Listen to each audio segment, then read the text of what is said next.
For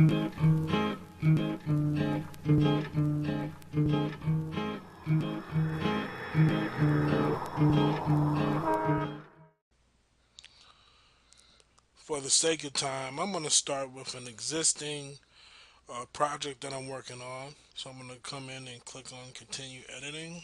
For the sake of time, I'll cut this a little bit. And here we go. So here's our project. Adding media. When selecting the appropriate media, always consider what will enhance the story. Using additional media to tell a story can help you illustrate something literally or symbolically. It's a good idea to use literal imagery when describing something that is unfamiliar or foreign to your audience. A good example of when to use symbolic meaning is when you're expressing an emotion or a feeling. In those situations, when you try to use literal imagery, it tends to fall flat.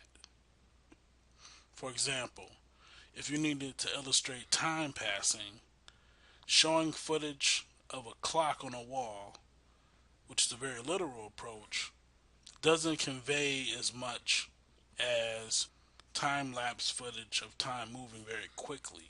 WeVideo also allows you to utilize media from your computer or from existing online repositories such as Flickr, Dropbox, Facebook, and Google Drive.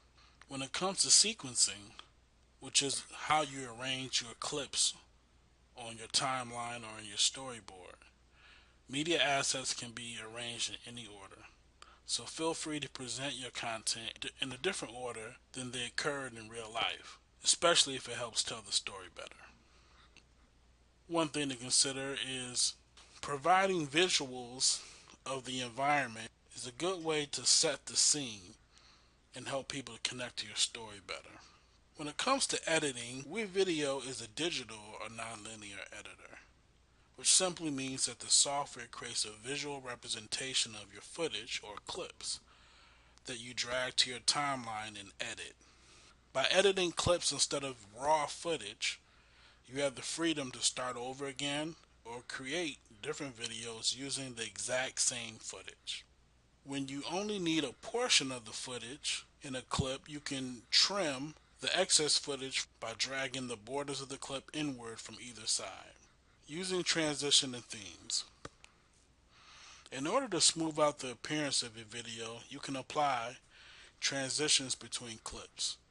This becomes especially helpful when you're combining footage from the same scene and your subject has moved or changed their position somewhat slightly. Transitions help to prevent what appears to be an abrupt shift in their position, which can be very distracting to your audience. As a rule of thumb, go for subtlety with transitions. For most situations, a fade or dissolve is the most appropriate choice. Only deviate if it adds something to the story. However, every clip does not require a transition. In fact, when changing between camera angles, you may prefer a quick change of perspective, which is called a jump cut. This is great for reactions or interview scenario. Now, one cool thing about WeVideo is that it actually makes this whole process a lot simpler than having to manually do this. You can choose a theme, and the theme is basically a collection of sounds, transitions, effects, and it applies the whole theme all at once. So if you just find the right theme, you can kind of preview some different themes here and see which ones you like. So right now I'm checking out Jazz Club. Notice it puts a tint over my video and adds the music.